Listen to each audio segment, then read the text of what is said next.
Joan Allen is one of the greats of the stage and screen with a Tony Award and 3 Academy Award nominations to show for it. This season, she's back on Broadway, playing out the heartbreaking story of the Waverly Gallery as a woman grappling with her mother's deterioration from Alzheimer's. Hear her talk about her rural childhood, the early days with the all-star Steppenwolf theater players, living up to most likely to succeed status, and so much more on this week's Show People.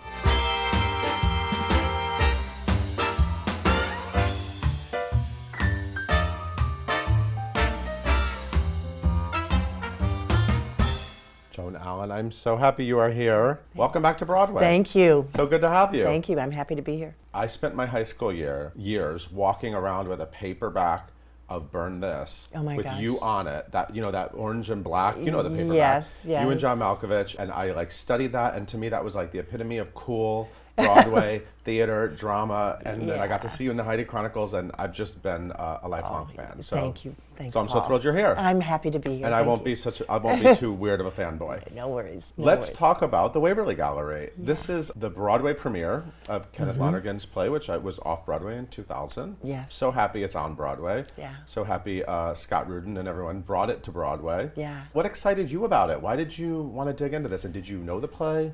I hadn't known the play beforehand, but when I read it, I recognized right away how beautiful it was, and the writing. Yeah. It's incredible writing, and as an actor, you just live for something that you crack it open, and you want to turn the page, and you're involved in it, and it's beautifully put together and conceived, and so that was, initially my response to it. And I thought it was incredibly beautiful. And then once I met with Kenny Lonergan and Lila Neugebauer, and very fond of them. And so, those combinations, and I knew Elaine May was doing it, so all of those things came together. And it's all about the combination of people and talents and the script. And Scott Rudin producing it, and the play is beautiful and so well written. Elaine May, let's just dig right into this. I know. Wow. I mean, getting to watch her in this performance, it is incredible. What is it like being on that stage with her and getting to know her? Did you know her before? I didn't. Okay. I didn't. I was a big admirer of hers from her Nichols and May routine days. You apparently have some experience with Nichols and May's routines. Yes, back when I was at Steppenwolf in the early days, we would do them to do routines to try to fundraise for our little 88-seat theater in Highland Park, Illinois, before we got into the city. And they were perfect pieces to go into somebody's home, and they would invite 20 people, and they'd pay $100 or something to donate to our theater. And I would memorize verbatim, tonally, pause-wise, everything that she said.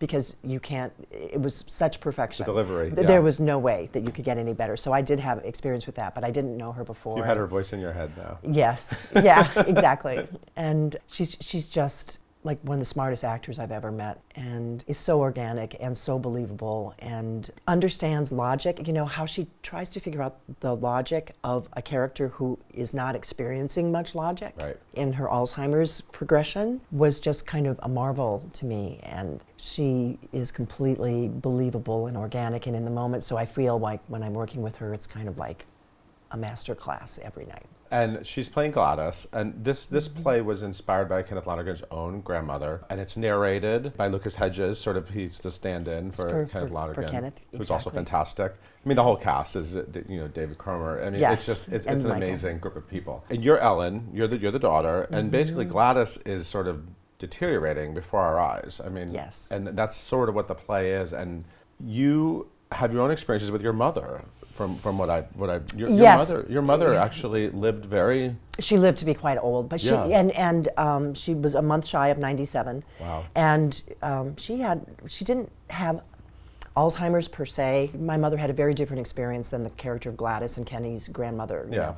Gladys and Kenny's grandmother are going through a protracted kind of deterioration, and it's kind of gradual, and it's more like, is she still okay?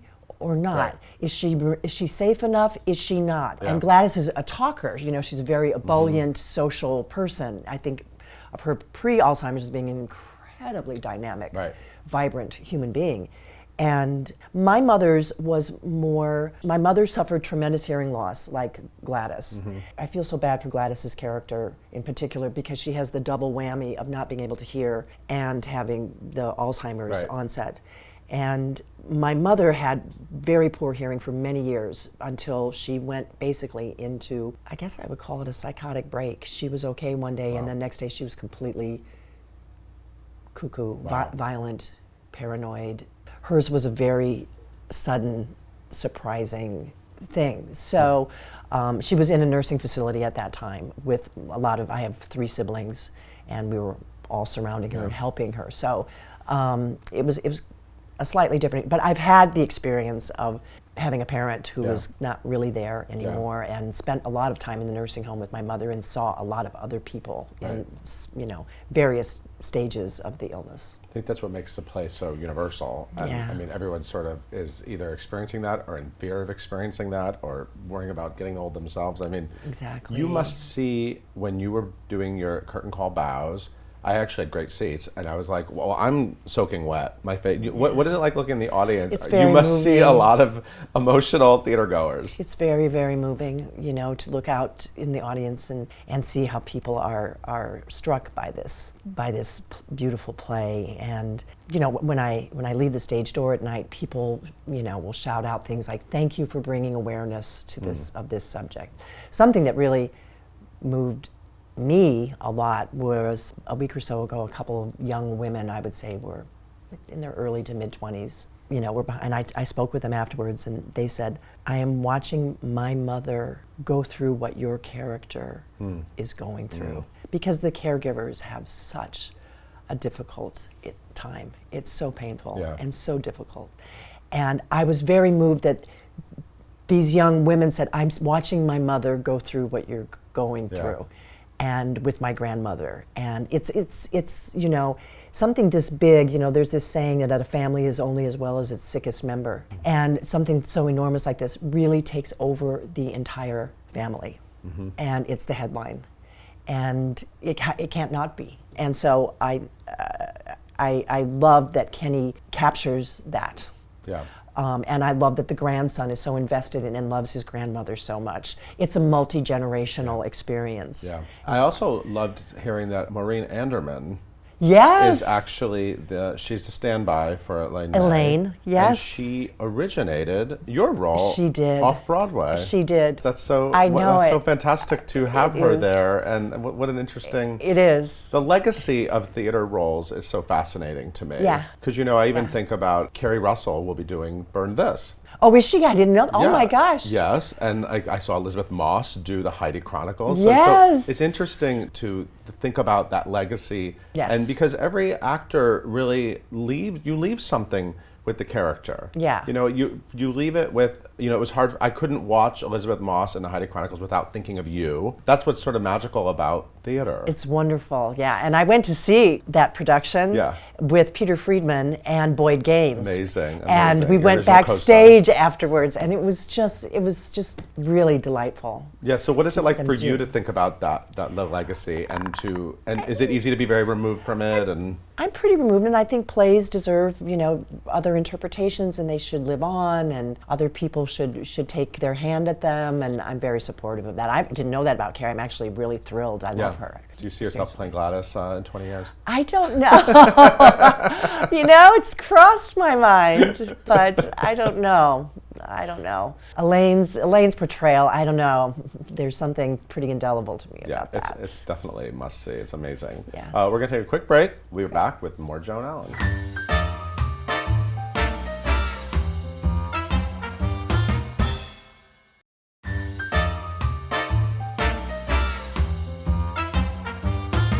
We are back with Joan Allen, thankfully back on Broadway. Thank you. Love having you. Thank you. You should come on more often. Yeah. I mean, once a decade maybe isn't enough for me. I want to go back to Illinois. Can we go back to your childhood a little bit? You grew up, like an hour and a half outside of Chicago? Yeah, directly west of Chicago, about 75 miles, but not suburbia. It was farm country. Farm country. Is farm country. Cornfields, soybeans, and I had a lot okay. of friends in high school who grew up on farms. Wow. And my dad owned a gas station. My town population was 8,000. It's called Rochelle, Illinois. And my mom was a stay-at-home mother. And it was a pretty great way to grow up. I think, I had my normal sort of like teenage 20s, like going, oh, you know, that little town, Right. blah, blah, blah. But, you know, as you age and get a little wiser, hopefully you look back and appreciate what you were. Yeah, you can't wait to get out while you're there. Yeah, can't wait. And then I love going back now when I still go back some. I have siblings there, and fun. it's great to go back. Did you ever hang out at the gas station? Oh, a lot. Really? I stayed at my dad's gas station a lot. Yeah, we all hung out. Our dog lived at the gas station. Oh. Our pug, Jaja, lived at the gas station because my mom would not have a dog in the house. Okay. I have a sister 16 years older and a brother 13 years older and a sister 2 years older. So my mom kind of went through with my older siblings, like the dogs, the things, so that by the time my sister 2 years older and I came along, she was a little bit like, I've done the dogs in the house. I think I'm ready to kick back a little bit. So our dog lived at the gas station. And so that was one reason we went there a lot. And my brother worked for my dad, and so we hung out a lot. I always think like if Instagram was around, then what your Instagram account was. Exactly. Puts a picture of you at the gas station Yes. with the dog. With the dog. I love that, and the soybeans and the. Yeah. And so you didn't get to Chicago much, a little bit. We would go like once or twice a year. We would go to Marshall Fields at Christmas time to see the huge tree that was in the middle of, you know, it was, I don't know, 8-story tree that they would put up in the middle of the department store. Yeah, and of course. I have my aunt. One of my father's sisters lived in Chicago, and every once in a while we'd go into, you know, Chicago on a Sunday and go to their favorite Chinese restaurant and drive back, or we'd go see a Cubs game. Okay. You know, so a handful of times, 2 or 3 times a year, we would go into the city. You were actually voted most likely to succeed. That's true? Yes. I'm always suspicious of people like that. That's very overachieving for me. I was the girl component. There was a boy component too, Okay. so I was the girl most likely I like to think you were the one. to succeed. But Yeah. So that makes me think that you were pretty popular, and I wasn't really popular, I would say. But I was. they just knew you were going to succeed. I was a pretty serious student, and I did a lot of plays, and I was not a wild child. I was very, you know, I listened to my parents, and I behaved, and all those kinds of things. So. Right. Okay. So you were sort of on the straight and narrow. I was kind of the straight and narrow. Okay. And I did a lot of plays in high school. So what was the first time you actually got on stage? So I was a cheerleader in middle school, and I thought that's a way of performing. Well, I did not make the cheerleading squad in high school. Sorry. And I was pretty devastated about that, and my mother's like, no, don't worry about that. And I passed a sign by the theater room saying, audition for contest play. And so, are you aware of speech contest? I don't know. Yeah. There are all these different events. And there is dramatic reading, there's Right. poetry, there's prose, Right. there's duet acting, and schools compete. Right. And so, like on a Saturday, you all get on the bus and you go to another school and you compete in whatever area, after dinner speaking or extemporaneous writing, and it all leads up to a competition at the end, you know, quarterfinals and state and all. It's a whole serious thing. Well, they also do that with one-act plays, that you would have this play that you would take around. And so that was the first play I did. It was called Once Upon a Playground. And it was about a bunch of girls who all had something wrong with them. They all were, you know, I had braces, which I had to paint on because I didn't really have braces. One girl had orthopedic shoes. One girl had all these crazy things. And then a new girl comes in who we say had a funny nose. And so it's about us ostracizing this new girl when we all actually had a lot of Everybody has a flaws crutch. ourselves. Exactly. Okay, you were So that was teaching the good first thing. lessons. Yeah, that was the first thing I did. I read that you were shy, so was it easy? Did that help you sort of get in front of people? And Yeah, I think I found it a much safer place to express all kinds of emotions and stuff because I was Right. pretty shy and on the quieter side, unless you were really close to me, and then I would chatter quite a bit. When you realized that you liked acting, did you ever think like, well, I want to be a movie star? I want to. I didn't really think about being a movie star. I was more about theater, and so I went to Eastern Illinois University because my sister went there. I didn't think that I could or wanted to go to a place like Northwestern or something like that because Right. it was too expensive, and I thought there's no guarantee that I'm going to work, so I can't make my parents pay all this money for my education. And also the good thing about going to Eastern was it was a very small theater department, and you didn't have to wait to be in a play, Right. like with conservatories or Right. higher, you know, programs that have more of a high-end sort of More theater. competition. There's more More people, competition, yeah. and they also, a lot of them would have, well, you can't get on the main stage until you're a junior. Right. And I was like, no, I want to do it. So I got to Eastern as a freshman, looked at the call board, One Flew Over the Cuckoo's Nest, auditions. I got Nurse Ratched Wow. as a freshman, and I got to start, because my favorite way of learning for acting has been doing it, not talking about it, it's like get in a play, learn, fail, succeed by, kind of on-the-job training. That's been my favorite way of learning. Did John Malkovich see your Nurse Ratched? He did. I think I met him there, and that's how we became friends. And then, complicated story of Steppenwolf, he transferred to Illinois State for his senior year and met the core group of the Steppenwolf. They were all seniors graduating from Illinois State and planning to go up to Highland Park, suburb of Chicago, to start the theater. And so they're 2 years older than me. So they all graduated, started the theater, and then I transferred to Northern Illinois University for my last 2 years. And then John called me and said, between my junior and senior year in college, do you want to come and do a play?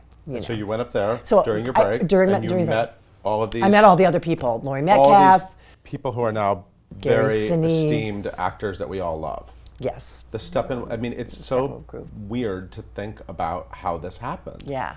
And then did you go up there and look around and go, oh my God, all these people are amazing? I did. In the air. You had to. I really did. Laurie Metcalf did The Glass Menagerie. She played Laura, and I probably watched her. I was ushering. I probably watched her do it 25 times. Wow. At least, and I would watch her going,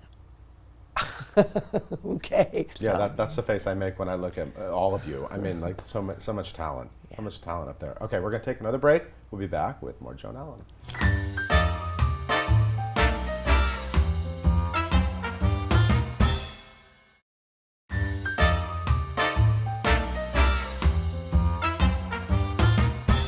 We are back with Joan Allen. I love talking about the Steppenwolf days. It's just so amazing to think about that time. Yes. You spent many years at Steppenwolf. Yes. And living in Chicago, working as a secretary. Yes. Right. What was your office job like? They were great to me. I had an office job in Evanston, which is the suburb just north of Chicago, the very first suburb, and they were so nice to me because it was an educational film company, and they mainly distributed educational films. They did a little production where they would make some, but not much. Okay. And when they hired me, I just said, well, look, we had a season. We would know at the beginning of the season we were going to do 5 plays. Joan's going to be in plays 1, 3, and 4. Okay. And I said, I cannot work during the day during rehearsals, because we did rehearse during the day. So 3 to 4 weeks. I said, I can't. I have to be at rehearsal. But once the play opens, I can do it. And they let me do that for 6 to 7 years. Wow. They were so good to me. That's amazing. And I'd be in rehearsal, I'd bye. Yeah. And then I would come back and they would welcome me with open arms. And, it kept a roof over my head and food in my belly. And, they were great to me. Did you have a hard time rising up in Steppenwolf? Because actually I was surprised. I read an old article in the Chicago Tribune with you once you were getting work. And they referred to you as an also-ran of Steppenwolf. I think... Did you think of yourself that way? Was it hard to sort of get in the spotlight? I think I needed more development as an actor. And I think I needed to do it more. And, I got really, very good supporting roles. And I think it really just helped me learn the craft by doing it over and over again. And working with all the great, other company members. It just felt like the best training ground that I could possibly get. Right. And then it really was when I was 27 that this play, Anna Nightingale sang, was kind of like the perfect role for me in my development as an actor, kind of temperamentally a good fit for me. And it just was kind of like the timeline just felt right. And that play came to New York. Yes. You won awards and you got great reviews, and it really kind of felt like things just one after the next after that kind of took off for you. It kind of took off after that. And was that alarming? And how did it feel to be at that point, and then you were getting TV work, and then you were making movies, and then Francis Ford Coppola, all of a sudden all these things were happening. Yeah, it kind of felt, because of all this sort of workman-like stuff in Chicago throughout my early to mid 20s, the timing actually felt kind of right. It felt kind of like, I feel like I'm kind of ready to do this, and the film and TV work started coming, but they were very small-ish roles, so it wasn't like I was thrown into some huge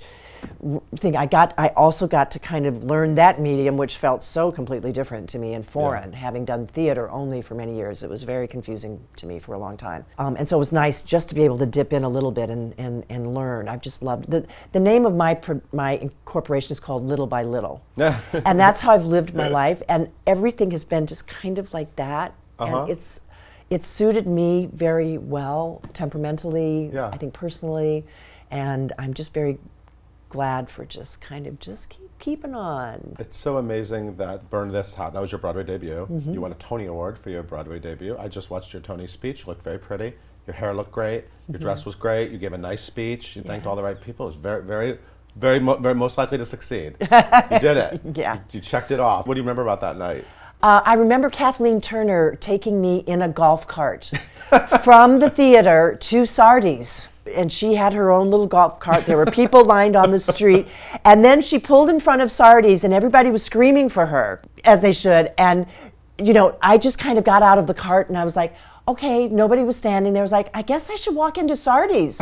I think I should do that. So I did, and everybody was going, Kathleen, Kathleen. I was like, a freshly minted Tony winner, but in Kathleen Turner's shadows, basically, on a golf cart. It was so funny. Yeah, the Tonys were different back then. They were. Yeah. It's gone to a different. It's gone to a different level. Yeah, a different thing now. But yeah. You've done so many incredible films now, in addition to your stage work, and 3 Oscar nominations. Which of your movies would you be most likely to get you to sit down and watch if it popped up on TV? Yeah, I don't really rewatch anything, but I have, for a couple different reasons, rewatched Pleasantville. Oh, I was hoping you were going to say Pleasantville. I love Pleasantville. We were talking about Pleasantville before you got here. I have a friend who's a psychoanalyst, and he wanted to do a group talk with other psychoanalysts. He has a group of psychoanalysts that he meets with regularly, and they discuss things, and they publish papers and things like that. And he picked Pleasantville, and he said, would you come in and talk to, this is a few years ago.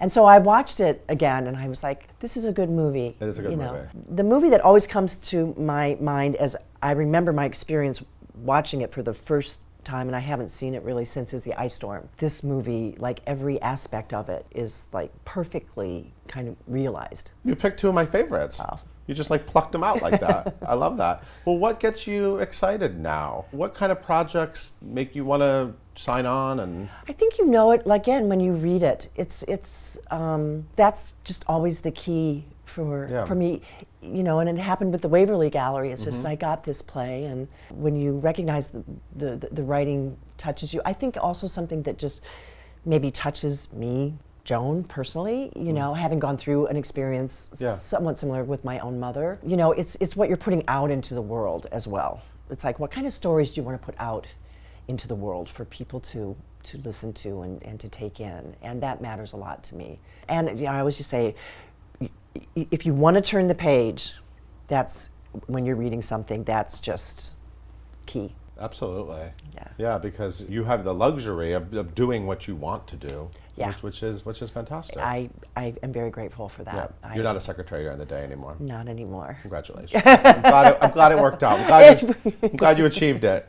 Most likely to succeed. Thank you so much for being here. Paul. I could talk to you for hours, but she has a show to do. You're on a schedule. Yes. Thank you so much for being Paul, here. thank you so much. Thank you. Everyone, please go see the Waverly Gallery and bring your tissues, honestly. Thank you for watching. We'll see you next time.